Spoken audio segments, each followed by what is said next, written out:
नमस्कार, news India देख रहे हैं आप। मैं हूं कुंदन जमैर। इस वक्त की बड़ी खबर से बुलेटिन की शुरुआत करेंगे। थोड़ी देर में यासिन मलिक की सजा का ऐलान हो जाएगा। पटियाला हाउस कोर्ट के बाहर सुरक्षा बढ़ा दी गई है। थोड़ी देर में सजा पर फैसला एनआईए अदालत में सुना दिया जाएगा। एनआईए कोर्ट में एनआईए ने फांसी की सजा की मांग की है यासिन मलिक के लिए। आतंकी फंडिंग मामले में एनआईए कोर्ट को फैसला सुनाना है और उम्मीद की जा रही है कि अब से थोड़ी देर के बाद इस पर फैसला आ जाएगा। सजा पर बहस हो चुकी है। हालांकि पूरे केस में किसी भी वकील को यासिन मलिक ने नहीं रखा। उसने खुद अपनी पैरवी की अपने लिए और उसे दोषी पाया गया है। टेरर फंडिंग जैसे मामलों में, आपराधिक साजिश के मामलों में फंडिंग और टेरर फंडिंग के मामले में दोषी पाया गया है। इसके अलावा देश विरोधी ताकतों के साथ मिलकर के आतंकवादी घटनाओं में संलिप्त होने का आरोप उस पर है। और अब थोड़ी देर में सजा का ऐलान होना बाकी है। महबूबा मुफ्ती ने क्या कहा है? दरअसल एनआईए ने डिमांड की है कि सजा मिलनी चाहिए और फांसी की सजा मिलनी चाहिए यासिन मलिक को। इस पर महबूबा मुफ्ती ने क्या कुछ कहा है, आइए आपको सुनवाते हैं।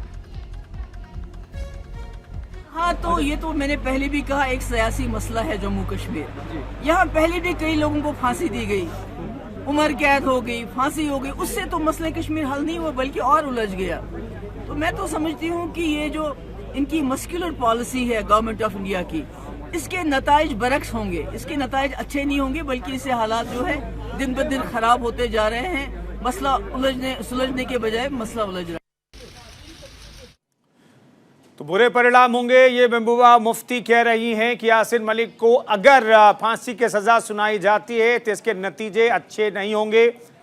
इस तरीके से सजा देने से कोई मुद्दा हल नहीं होगा, ये बताने की कोशिश कर रही हैं। और वो कह रहे हैं कि दरअसल ये सिर्फ राजनीतिक मसला है, बल्कि ये राजनीतिक मसला नहीं है, बल्कि ये आतंकवाद से जुड़ा हुआ मसला है।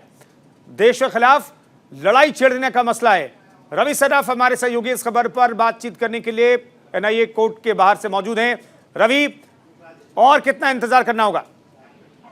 बिल्कुल, देखिए 3:30 का पहले समय दिया गया था और अब बताया जा रहा है कि 4 बजे के बाद यानी कि 60 मिनटों में सुनवाई, कभी भी फैसला जो है एनआईए के स्पेशल कोर्ट के द्वारा आ सकता है। हमें थोड़ा सा इंतजार करना पड़ेगा। हालांकि कोर्ट ने पूरे मामले को सुन लिया है और अब कोर्ट को फैसला देना है। तो थोड़ी देर में एनआईए की जो स्पेशल कोर्ट है उसके तरफ से फैसला आ जाएगा। तो कुछ मिनटों का हमें इंतजार करना पड़ेगा कि यासिन मलिक में कोर्ट की तरफ से क्या फैसला था। हालांकि एनआईए की अगर बात करें तो एनआईए ने साफ तौर पे मांग की है कि फांसी की सजा यासिन मलिक को दी जाए, क्योंकि जिस तरह के उसके खिलाफ मामले आए हैं और जिस तरह के आरोप लगे हुए हैं और उसने कबूल भी किया है, उन सभी चीजों को देखते हुए यासिन मलिक को जो है फांसी की सजा दी जाए। ये एनआईए की तरफ से कोर्ट से मांग रखी गई है। अब देखना होगा कि कोर्ट की तरफ से क्या फैसला निकल कर आता है। और यासिन मलिक ने भी अपने तमाम गुनाहों को कबूल किया है और उसने अपने तरफ से कोई वकील भी ऐसा पेश नहीं किया जो दलील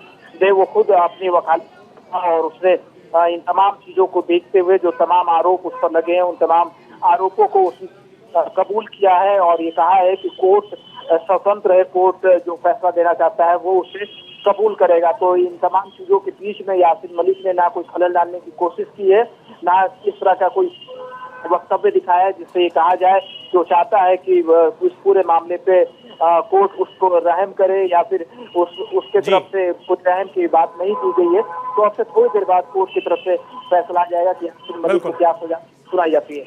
रवि, किस तरह की हलचल वहां पर बताया जा रहा है कि कोर्ट के बाहर सुरक्षा बढ़ा दी गई है? हालांकि वैसे भी यासिन मलिक के मामले को सुना जाना है, एक बड़ा फैसला है, बड़ा फैसला सुनाना है अदालत को। किस तरह की हलचल है वहां पर? बिल्कुल, देखिए यासिन मलिक को देखते हुए पहले पटियाला हाउस कोर्ट की सुरक्षा थोड़ी बढ़ा दी गई थी, क्योंकि जिस तरह का यासिन मलिक का काम रहा है और आतंकवादी गतिविधियों में शामिल रहा है, देशद्रोह का मामला उसके ऊपर है, तो कोर्ट की परिसर की सुरक्षा बढ़ा दी गई थी और अभी भी कोर्ट परिसर की सुरक्षा बढ़ी हुई है। और हलचल थोड़ा तेज है क्योंकि उसके जो सिंपैथाइजर कुछ वकील हैं, कुछ उसके सिंपैथाइजर लोग हैं, वो भी कोर्ट परिसर के आसपास में हैं, जो पूरी बात को सुनना चाहते हैं, जानना चाहते हैं कि आखिरकार कोर्ट की तरफ से क्या कहा जाता है। तो कोर्ट परिसर की सुरक्षा फिलहाल बढ़ा दी गई है और अब से कुछ ही मिनटों बाद जो है यासिन मलिक के लिए फैसला जो है कोर्ट सुनाएगा। और एनआईए की तरफ से जो मांग की गई है कि यासिन मलिक को फांसी की सजा दी जाए, और पुराने भी अगर तमाम मामलों को देखें तो इन तमाम मामलों में कोर्ट की तरफ से फांसी की ही सजा सुनाई गई है। तो आप कुछ मिनट ही रह गए जिसके बाद कोर्ट की तरफ से फैसला आ जाएगा कि यासीन मलिक को क्या सजा कोर्ट सुनाती है। हालांकि पूरे वाक्य को देखें, पूरे प्रकरण को देखें तो घाटी में अभी भी स्थिति तनावपूर्वक बनी हुई है। घाटी को बंद किया गया है आज, और वहाँ के जो तमाम राजनेता हैं, जो यासीन मलिक के सिंपैथाइजर हैं, यासीन मलिक को जो पसंद करते हैं, उनके तरफ से ये लगातार बयान दिया जा रहा है कि राजनीति का शिकार यासीन मलिक को किया जा रहा है। तो एक तरह से यासीन मलिक को सही ठहराने की भी कोशिश उनके तमाम जो लोग हैं वो कर रहे हैं। रवि, आज सजा का ऐलान हो जाना है, बस चंद मिनटों का इंतजार है। जो बॉडी लैंग्वेज है यासीन मलिक की, वो किस तरह की रही है पूरे मामले में, और आज किस तरह की बॉडी लैंग्वेज रही है? सजा पर बहस भी हुई है और अब कुछ देर में सजा का ऐलान हो जाएगा। एनआईए ने यासीन मलिक के लिए सजाए मौत की मांग की है अदालत से। बॉडी लैंग्वेज यासीन मलिक की अभी तक किस तरह की रही है और आज किस तरह की देखी गई?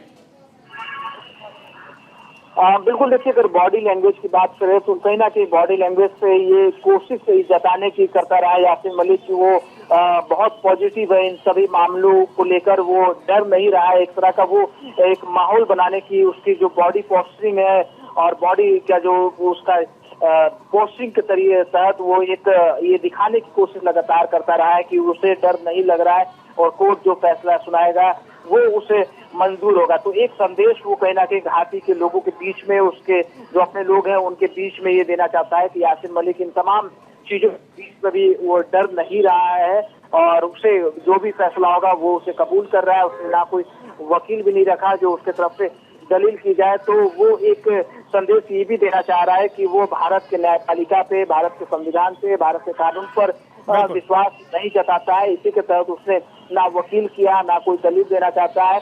वो एक संदेश बिल्कुल साफ घाटी में देना चाहता है कि किस तरीके से भारत में उसे फंसाया जा रहा है और उसे गुनाहगार साबित करने की कोशिश की जा रही है। तो एक पोस्टरिंग है यासीन मलिक की तरफ से कि वो अपने घाटी में, अपने लोगों के बीच में, अपने सिंपैथाइजर के बीच में और उसको जो लोग पसंद करते हैं उनके बीच में वो क्रांतिकारी के रूप में वो। बिल्कुल रवि, बने रहिए। दरअसल एनआईए और सरकार भी एक संदेश देने की कोशिश कर रही है कि अगर आपने देश के खिलाफ साजिश रची, देश के खिलाफ आतंकवादी घटनाओं में आपके नाम आए तो आपकी सजा यासीन मलिक, आपका हश्र यासीन मलिक जैसा होगा। एक और बड़ी खबर आपको बताते हैं, सजा के ऐलान से पहले श्रीनगर के कई इलाकों में सुरक्षा बढ़ाई गई है। लाल चौक, घंटाघर इलाके में दुकानें बंद हैं। यासीन मलिक की सजा के ऐलान से पहले श्रीनगर बंद का आह्वान किया गया था और वहां पर सुरक्षा बढ़ाई गई है। यासीन मलिक को क्या सजा होती है, इस पर श्रीनगर में कुछ रिएक्शन न हो, इसे सुनिश्चित करने के लिए भारी तादाद में वहां पर सुरक्षा बलों की तैनाती की गई है। दुकानें बंद हैं श्रीनगर में, बंद का ऐलान भी किया गया है और वहां पर एजेंसियों की नजर बनी हुई है, सुरक्षा बलों की नजर बनी हुई है। यासीन मलिक को अगर सजा सुनाई जाती है तो वहां पर कोई रिएक्शन ना हो, ये सुनिश्चित करने की कोशिश हो रही है। ज्योति पचनंदा हमारे सहयोगी इस खबर पर बातचीत करने के लिए श्रीनगर से जुड़ रहे हैं। ज्योति, वहां पर किस तरह की हलचल है? दिल्ली में सजा का ऐलान अब थोड़ी देर के बाद हो जाएगा एनआईए अदालत से, लेकिन श्रीनगर में किस तरह की हलचल है? देखिए, कश्मीर में हालात में थोड़ी तनाव जरूर है और वो भी है। हमारे जो राजनेता हैं, अब महबूबा मुफ्ती ने आज रैली कुलगाम में जो की थी तो उसमें भी उसने सबसे पहले यासीन मलिक का ही जिक्र किया है और उन्होंने कहा है कि अगर उनको कोई सजा होती है, फांसी वगैरह की सजा होती है, तो इससे कश्मीर में हालात तनावपूर्ण हो जाते हैं, हालात बिगड़ेंगे, सुधरेंगे नहीं। जैसे पहले भी जितने भी यहाँ पर फांसी यहाँ के लोगों को हुई है उनके बाद हालातों में कहीं सुधार नहीं हुआ, बिगड़े ही हैं। तो इसी तरह महबूबा मुफ्ती ने अपने लेवल पे भी लोगों को थोड़ा सा उत्तेजित कर दिया था और उसके बाद लोग भी वहां पर यही सोचते हैं, ज्यादातर लोग जो राष्ट्रवादी नियतों से नहीं हैं। देखो, यासीन मलिक ने जो जुर्म किया है और उसने उसको कबूल भी किया है, कन्फेस किया है उसको, और उसके बाद उसको आज सजा सुनाई जानी है। लेकिन उसी के चलते हुए कि वहां पर कोई स्थितियां खराब ना हो जाएं, हालात कोई बिगड़े ना, तो इसके चलते सुरक्षा कड़ी कर दी गई। हर जगह आपको सुरक्षा कर्मी तैनात मिलेंगे। हालांकि वहां पर आतंकवाद के चलते हुए पहले से ही सुरक्षा कड़ी है, लेकिन आज जबकि जन प्रतिशोध भी इसमें शामिल हो सकता है, तो उसके चलते हुए हालातों को नजर रखते हुए वहां पर सुरक्षा और भी कड़ी कर दी गई है। कुछ खास इलाके ज्योति जहां पर ज्यादा सतर्क रहने की जरूरत है, जहां पर सुरक्षा बलों को ज्यादा संख्या में तैनात किया गया है? डाउनटाउन है, साउथ कश्मीर है और मासूमा है जहां इनका अपना घर है यासीन मलिक का, वहां पर तो बिल्कुल कर्फ्यू जैसी स्थिति थी सुबह से ही। लेकिन पूरे कश्मीर में ही आप मान लीजिए कि स्थिति इस समय तनावपूर्ण जरूर है। सुरक्षा बहुत अधिक कड़ी कर दी गई है और अभी सजा आने के बाद ही एग्जैक्ट पता चलेगा कि वहां की स्थितियों को किस तरह सुरक्षा कर्मी हमें डील करते हैं, लेकिन हाई अलर्ट पे हैं इस समय सभी। बिल्कुल, रवि सराफ हमारे सहयोगी इस खबर पर बातचीत करेंगे के लिए दिल्ली से लगातार जुड़े हुए हैं। ज्योति पचनंदा, आप हमारे साथ बने रहिए, आगे भी आपसे बातचीत करेंगे। तो पूरे जम्मू कश्मीर में और खासतौर पर श्रीनगर के ज्यादातर इलाकों में सुरक्षा चाक चौबंद की गई है। कितनी देर का और इंतजार करना पड़ेगा रवि? और जो डिमांड एनआईए ने की है कि यासीन मलिक को सजाए मौत दी जाए, इस पर क्या बचाव में दलील रखी यासीन मलिक ने अदालत में?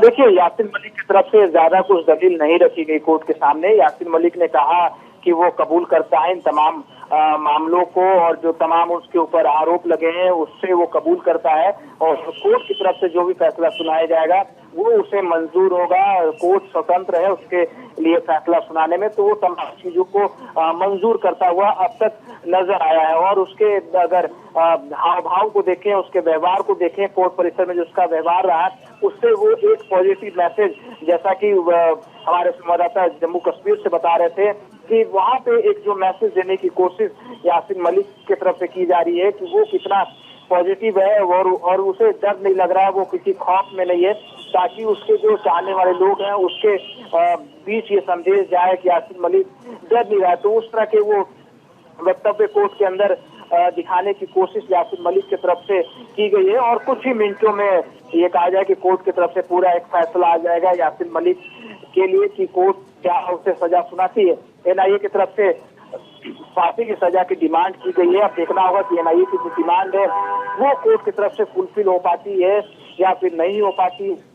कानून के जानकारों की अगर बात करें तो उनकी तरफ से यही कहा जा रहा है कि दो चीजें इस तरह के जो अपराध हैं, जो एक्ट लगाया गया उस पर निकल कर आता है, वो एक है उम्र कैद की सजा और एक है फांसी की सजा। तो अब कोर्ट के सामने पूरा मामला है और हमें थोड़ा सा और इंतजार करना पड़ेगा जब कोर्ट इस पूरे मामले पर अपना फैसला सुनाए। हालांकि देखिए, घाटी को बंद किया गया है, वहाँ पे सुरक्षा को बढ़ाया गया है। वैसा ही स्थिति पटियाला हाउस कोर्ट में भी है। यासीन मलिक के मामले को देखते हुए कोर्ट की सुरक्षा तो ऐसे भी चाक चौबंद रहती है, पर यासीन मलिक प्रकरण को देखते हुए कोर्ट की सुरक्षा आज थोड़ी सी ज्यादा सख्त की गई है, थोड़ी बढ़ाई गई है। बिल्कुल, रवि बने रहिए हमारे साथ। रवि सराफ हमारे सहयोगी दिल्ली से मौजूद हैं और ज्योति पचनंदा श्रीनगर से हमारे साथ मौजूद हैं। ज्योति, दरअसल यासीन मलिक ने अपने लिए कोई वकील नहीं रखा, वो खुद अपने मामले की पैरवी, अपने मुकदमे की पैरवी करता रहा। इसे लेकर के वहां पर क्या लोग सोचते हैं श्रीनगर में? देखिए, उनकी छवि इस तरह पोर्ट्रेट की गई है जैसे उन्होंने कोई बहुत बड़े कृत्य किए हों, कश्मीर की आजादी लड़ी हो। हालांकि उन्होंने माना है कि उन्होंने सब कुछ गलत किया है, लेकिन वहां उनको इस तरह पोर्ट्रेट करते हैं। और इसमें ऐसा नहीं है कि वो खुद से ऐसे कर रहे हैं, हमारे राजनेता भी उन्हें इसी तरह से उनका व्याख्यान बढ़ा चढ़ाकर करते हैं कि जैसे अगर इनको कोई सजा होगी तो कश्मीर के हालात बदल जाएंगे। जैसे महबूबा मुफ्ती ने 370 रिवोक होने से पहले ये कहा था कि अगर 370 के साथ कोई छेड़खानी की गई तो यहाँ एक झंडे को कंधा देने वाला भी नहीं बचेगा।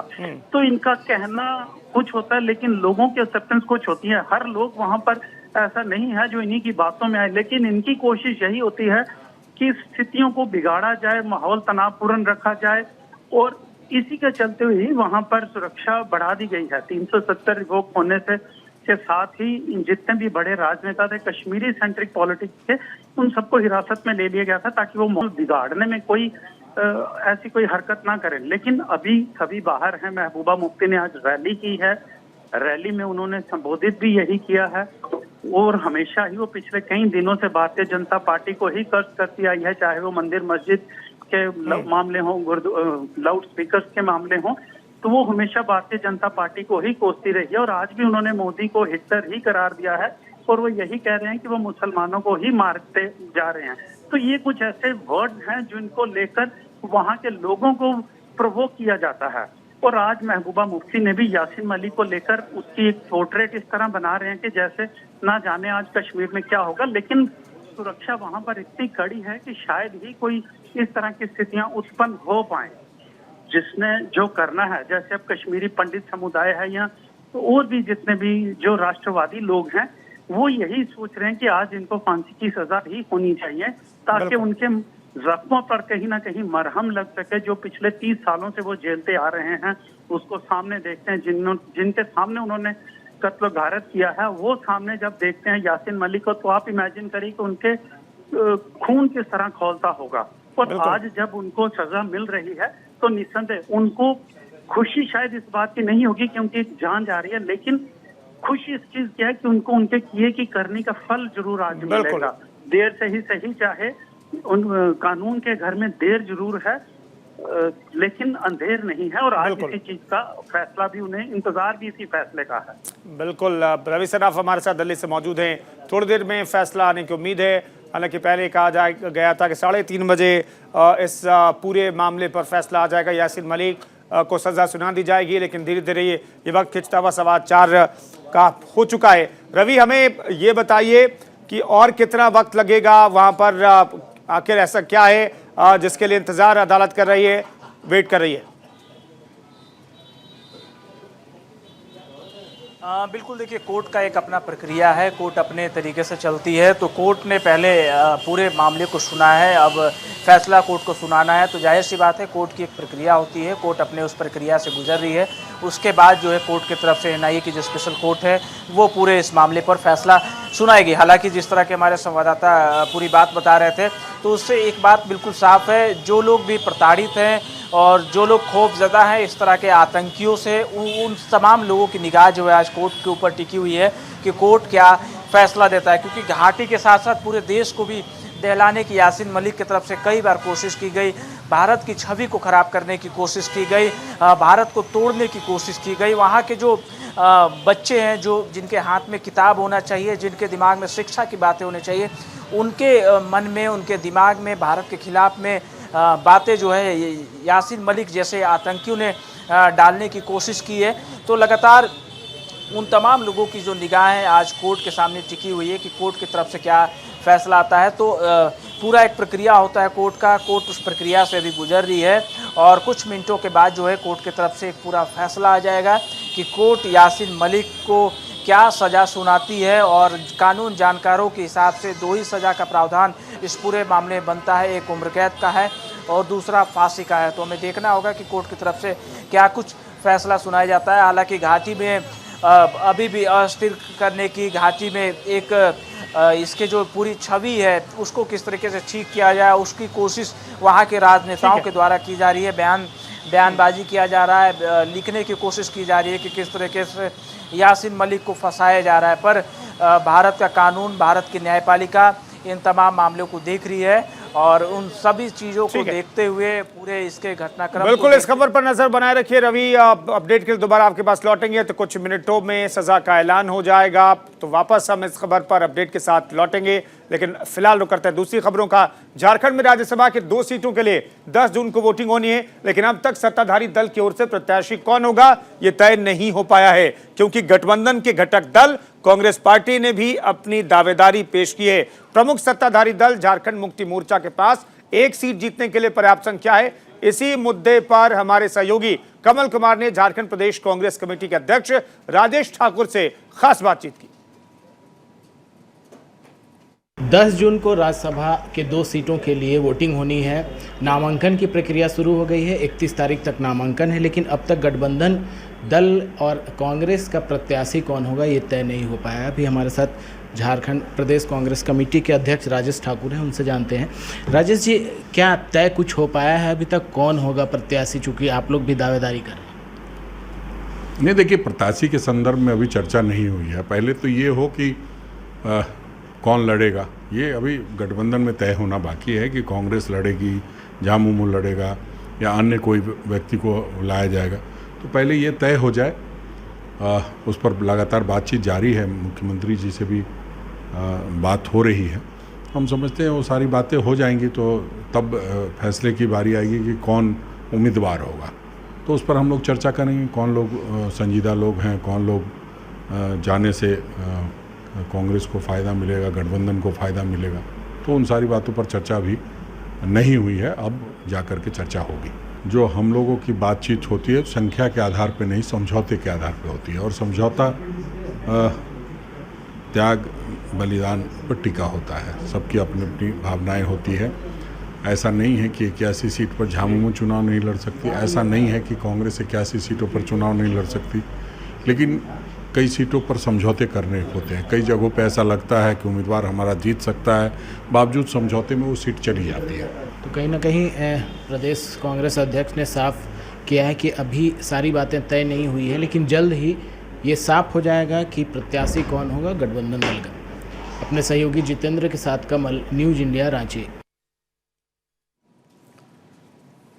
बीजेपी के प्रदेश अध्यक्ष संजय जायसवाल ने 3 बार पूछने पर भी जातीय जनगणना पर कुछ भी नहीं कहा है, लेकिन दूसरी तरफ जेडीयू ने साफ कहा है कि मामले पर 1 जून को सर्वदलीय बैठक होनी है। यानी कि जेडीयू की तरफ से यह कहा तो जा रहा है कि सर्वदलीय बैठक में सर्वसम्मति से बात बन गई है, लेकिन अभी तक इस मुद्दे पर बीजेपी जेडीयू में कुछ भी साफ नहीं हो पाया है।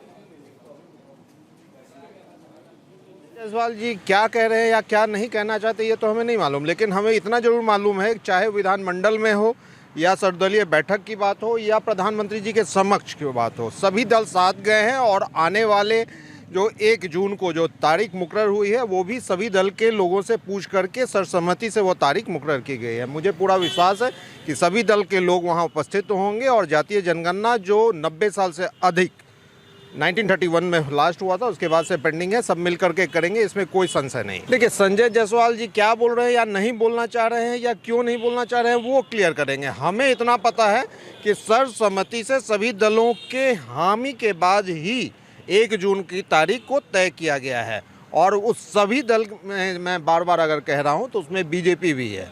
तो निश्चित रूप से जब तारीख मुकर्रर की गई है तो सबके सहमति से ही की गई है। बाकी संजय जायसवाल जी क्यों नहीं कह रहे हैं ये तो वो बेहतर बताएंगे, लेकिन हमें पता है कि सभी दल आने वाले हैं और ये जातीय जनगणना होने वाला है।